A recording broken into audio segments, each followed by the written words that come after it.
क्या आप जानते हैं उस राजा की कहानी जिसने रेगिस्तान के एक राष्ट्र की किस्मत बदल दी? एक ऐसा नेता जिसने तेल को हथियार बनाया, जिसने इस्लाम के लिए लड़ाई लड़ी, जिसने एक राज्य को आधुनिक बनाया और जिसकी जान गई दुश्मन के हाथों नहीं बल्कि अपने ही परिवार के एक सदस्य के हाथों। ये है सऊदी अरब के किंग फैसल की शक्ति, आस्था, सुधार और विश्वासघात के पूर्व को देख। सत्ता की जंग 1953 में किंग अब्दुल अजीज की मौत के बाद उनके बेटे सऊद राजा बने। सऊद को शानो शौकत पसंद थी। उन्होंने महलों और भव्य परियोजनाओं पर बेहिसाब धन लुटाया। नतीजा, देश की आर्थिक स्थिति बदतर होती चली गई। लेकिन फैसल अलग, विनम्र, अनुशासित, गंभीर। लोग और शाही परिवार उन्हें ही असली नेता मानते। 1958 में फैसल को देश की आर्थिक बागडोर सौंपी गई। उन्होंने फिजूल खर्ची रोकी, खर्चों को नियंत्रित किया और खुद को साबित किया। लेकिन उनका और किंग सऊद का टकराव बढ़ता गया। आखिरकार 1964 में शाही परिवार और धार्मिक विद्वानों ने मिलकर सऊद को गद्दी से उतार दिया और फैसल बने सऊदी अरब के राजा। उनका मिशन साफ था, रेगिस्तान के इस राज्य को आधुनिक दुनिया में ले जा, लेकिन बिना अपनी आत्मा खोए। सुधारक राजा बनते ही फैसल ने पहला 5 वर्षीय विकास योजना शुरू की। सड़कें, हवाई अड्डे, अस्पताल, स्कूल। रेगिस्तान में नई जिंदगी की लहर दौड़ पड़ी। सदियों से सऊदी अरब कबीलों और परंपराओं का देश रहा था, लेकिन फैसल ने नया सपना, एक मजबूत राष्ट्र, शिक्षित नागरिकों के साथ। उन्होंने विश्वविद्यालय बनाए, मुफ्त शिक्षा शुरू की और स्वास्थ्य सेवाओं का विस्तार किया। लेकिन उनका सबसे साहसी कदम था लड़कियों के लिए स्कूल खोलना। इतने परंपरावादी देश में यह क्रांतिकारी कदम था। कई धर्म गुरु और कबीलों ने विरोध किया, दंगे हुए, लेकिन फैसल अडिग रहे। पत्नी क्वीन इफ्फत के समर्थन से लड़कियों की शिक्षा हकीकत बनी और इस फैसले ने आने वाली पीढ़ियों को बदल दिया। फैसल ने देश में टेलीविजन भी शुरू किया। शुरुआत में लोगों ने इसे हराम कहा। 1966 में एक युवा शहजादे ने गुस्से में टीवी स्टेशन पर हमला कर दिया और पुलिस की गोली से मारा गया। उस शहजादे का भाई आगे चलकर फैसल का कातिल बना, लेकिन फैसल को यकीन था कक्की की राह आसान नहीं होती। 1962 में उन्होंने गुलामी खत्म कर दी। उनसे चली आ रही प्रथा अचानक मिट गई।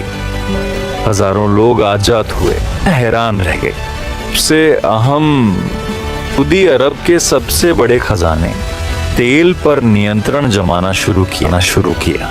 नियति का दिन, हत्या। लेकिन फिर आया 25 मार्च 1975 का दिन। किंग फैसल अपने रोजाना के मजलिस में बैठे थे, जहां आम लोग, मेहमान और परिवारजन उनसे मिल सकते थे। दिन बिल्कुल सामान्य था। मंत्री, गणमान्य लोग और शाही रिश्तेदार हाजिर थे। इन्हीं में शामिल था उनका भतीजा प्रिंस फैसल बिन मुसाइद। वह राजा के पास आया, जैसे सलाम करने। राजा झुके उसे गाल पर चूमने के लिए। यह था प्रेम का इजहार। और उसी पल 2 गोलियों की आवाज गूंजी। राजा जमीन पर गिर पड़े। एक गोली उनकी ठोड़ी से आर पार हुई, दूसरी उनके सिर में धंस गई। महल में हाहाकार मच गया। गार्ड दौड़े, मंत्री चिल्लाए। कातिल उसी वक्त पकड़ लिया गया, लेकिन अब बहुत देर हो चुकी थी। राजा फैसल को तुरंत अस्पताल ले जाया गया। डॉक्टरों ने भरसक कोशिश की, दिल दबाया, खून चढ़ाया, लेकिन कुछ ही घंटों में राजा फैसल ने दुनिया छोड़ दी। वह आदमी जिसने अपने देश को बदला, जिसने दुनिया को तेल से हिला दिया, जिसने आस्था और आधुनिकता का संगम दिखाया, वह अब नहीं रहा। और हत्यारा उनका ही भतीजा, जिसने बदला लिया अपने भाई की मौत का, जो टीवी स्टेशन पर मारा गया था। सऊदी अरब शोक में डूब गया। मुस्लिम दुनिया से नेता, मिस्र के अनवर सादात, जॉर्डन के किंग हुसैन, यासिर अराफात अब रियाद पहुंचे। सड़कें आंसुओं से भर गईं। लोगों ने उन्हें पुकारा शहीद फैसल। एक राजा की विरासत फैसल का शासन सिर्फ 11 साल चला, लेकिन इन 11 सालों में उन्होंने सऊदी अरब को हमेशा के लिए बदल दिया। उन्होंने शिक्षा को आधुनिक बनाया, ढांचा खड़ा किया, महिलाओं को सशक्त किया और तेल पर देश का हक स्थापित किया। उन्होंने मुसलमानों को जोड़ने की कोशिश की, इस्लाम के नाम पर एकजुटता का सपना दिखाया और पश्चिम के सामने डटकर खड़े हुए। उनके मरने के बाद उनके भाई किंग खालिद ने उनके कई सुधार जारी रखे। पूरी मुस्लिम दुनिया में शहरों और मस्जिदों का नाम उनके नाम पर रखा गया। पाकिस्तान के लायलपुर का नाम बदल कर रखा गया फैसलाबाद। इस्लामाबाद की शानदार फैसल मस्जिद दुनिया की सबसे बड़ी मस्जिदों में से एक, आज भी उनकी विरासत की गवाही देती है। दशकों बाद भी किंग फैसल सिर्फ सऊदी अरब के राजा नहीं, बल्कि पूरे इस्लामी जगत के नेता के रूप में याद किए जाते हैं। एक राजा जिसने आस्था छोड़े बिना आधुनिकीकरण किया। एक राजा जिसने तलवार से नहीं बल्कि तेल से लड़ाई लड़ी।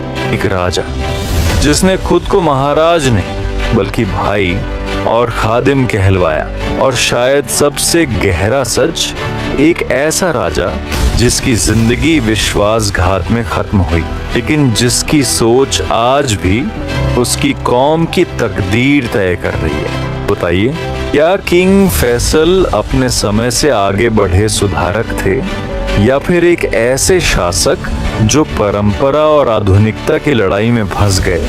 एक बात तो तय है, किंग फैसल की कहानी सिर्फ इतिहास नहीं है, ये कहानी है उस इंसान की जिसने शक्ति, आस्था और नेतृत्व की परिभाषा बदल दी और जिसकी विरासत को रेगिस्तान की हवाएं भी कभी मिटा नहीं पाएंगी।